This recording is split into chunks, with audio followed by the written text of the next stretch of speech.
Yes, Sistema Biobolsa produces a patented high-quality biodigester system. So what we do is we take animal waste, which normally is producing greenhouse gases, and we convert it into methane gas, which can be used as a renewable energy source, which then displaces fossil fuels.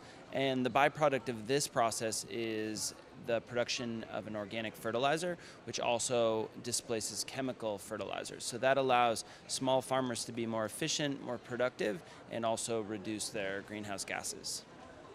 Okay, and how do you go about the work? You said you worked in Mexico, so how do you go about implementing the projects and making the contacts and figuring out where you want to, where this will be feasible and where you want to implement it?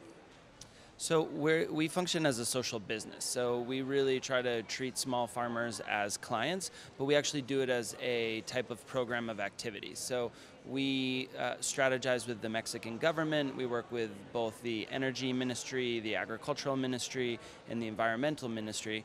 And so we coordinate with them under climate change strategies, agricultural development strategies, so they can provide subsidies to help support our work. And then we use microfinance and groups like Kiva and other local microfinance organizations to help fill the funding gap. So generally speaking, what we'll do is we'll promote the technology, small farmers will be interested in purchasing, and we're able to then implement and sell them systems through strategized subsidy funds and by offering a really low interest rate microfinancing facility that essentially allows them access to the technology. So what we do is we promote the technology so they're interested in buying it, and then we remove the first cost barriers. And then we're able to backfill some of those costs in monitoring and long-term service and follow-up costs through the carbon credits that we're generating in these efforts. So where does this fit into this whole COP20 climate change conference? Well, I think right now the conference is really focused on what's next. So we've really seen a number of different strategies through more traditional carbon credit schemes, and we've seen a lot of the same actors, large industrial actors, we've seen large agricultural actors, and I think the question now is how do we move climate change strategy forward in a way that's really inclusive.